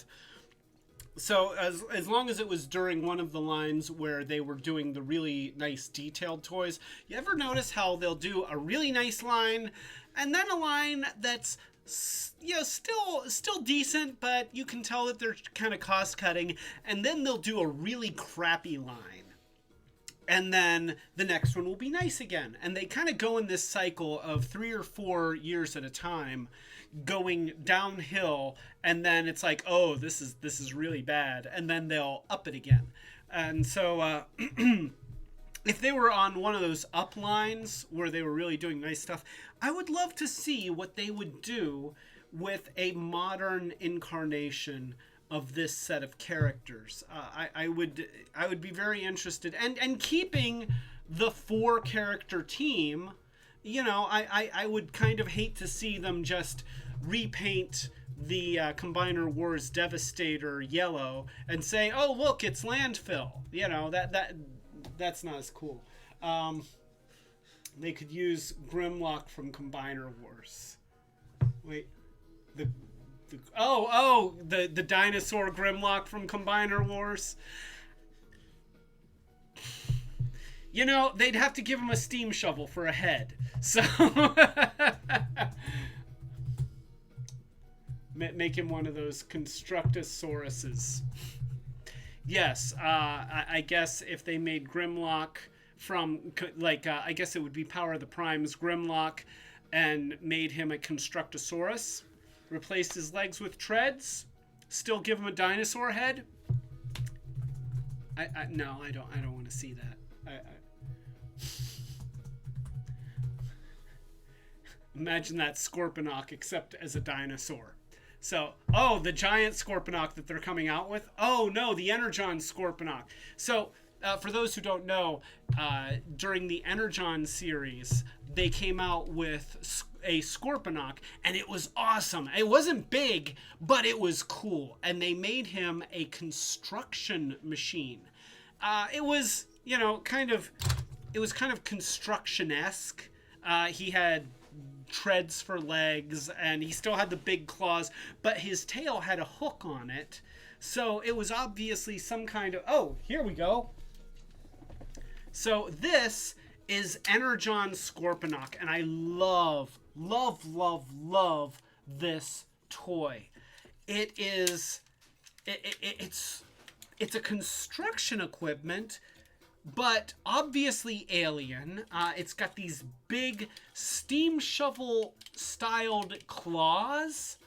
So, you know, you could imagine that this would be used for either digging or just taking buildings apart. It would be a great demolition machine. It has this hook here. So I could see a Grimlock kind of done in this style, you know, sort of a hybrid between a dinosaur and a construction machine. That would be pretty cool. Okay, I guess that's where you're going. Okay, so that's Monica's pick for a reimagining of Landfill. And I don't know if you'd need to do that for Landfill, or that would just be a kick-ass thing to do with Grimlock. But yeah, this toy is amazing. So that's anyway. Getting back to Landfill, love this toy. Would love to see them do a new version. Looking forward to finishing the mods. You know, because he's not quite done yet. I still want to figure out, you know, some kind... I'm thinking of maybe making better claws for him. You know, he'll still have claws rather than fists, but making something that actually can you know, pinch something rather than just sort of these little flappy things on the top and bottom that can't actually grip. So, yeah, that is my Landfill. And, well, okay, you know what? Matt White says that he would still love to see a yellow Devastator from the Combiner Wars line, except for Gen 2 reasons. And yeah, you know what? That would be pretty awesome. I would be okay with that. But I would, if they were going to do Landfill, I would love to see them actually really do Landfill and not just make him a clone of Devastator.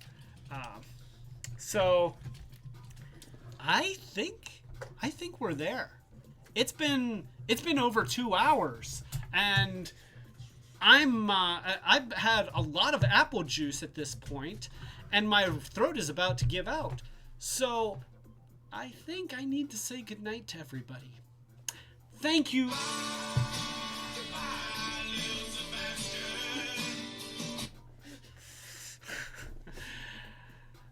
Seriously, thank you everyone once again. You guys signing on is so awesome. I'm so glad to see you and see you talking to everybody else and sending messages back and forth. I mean, you know, this makes my weekend. And so thank you everyone who is joining in the chat and everybody who's just watching and even not chatting, but thank you for just signing up and taking part. It means the world to me that you're willing to spend your Friday evening watching me talking about toys. So, with that, I think I am going to sign off. And everybody, have a great weekend. And as always, stay safe. Take care of yourselves and take care of the people around you. This is as this whole thing goes on. It's getting hard for people. It's getting hard for people who can't work. It's getting hard for people who are extroverts and want to go out and socialize and can't. Today, so Monica had a great idea. And what's funny is I'd actually thought about this earlier this week. My Aunt Sherry is in a care home right now, and she's fighting cancer, and that's rough. It's always rough. And so she, right now they have that place on lockdown. No visitors, no contact. And the only time that she's getting outside of those walls is when she has to leave for a doctor visit. So, she's eating her meals in her room, and she's not even getting to see the other people, the other residents. So what we did was we drove to the building, and we parked in the parking lot right outside her third-story window, and then we called her from the car, and we said, we called her up, and I said, hey, go to your window overlooking the parking lot and take a look. And she opened the windows, and she was so happy. It was just tremendously heartwarming. I really think that it meant a lot to her. I know it meant a lot to me. It was so great to actually be able to see her. And we were very far apart, but we could actually visit with her. And I think it made her day. It made my day. So you guys have made my night. My Aunt Sherry made my day. But if there are people in your lives that are in tough situations like that, then find creative ways to reach out to them, because we're all in this together, and we're going to get through it, and it's going to be okay. But that doesn't mean that it's not going to hurt. So let's try to mitigate the hurt. So this is Clay Carlino telling you to be brave. Have a wonderful night.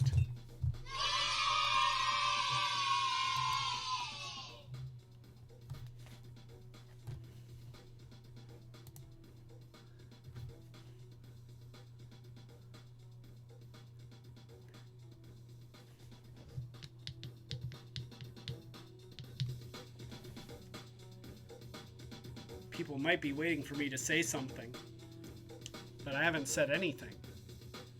So they're waiting for nothing.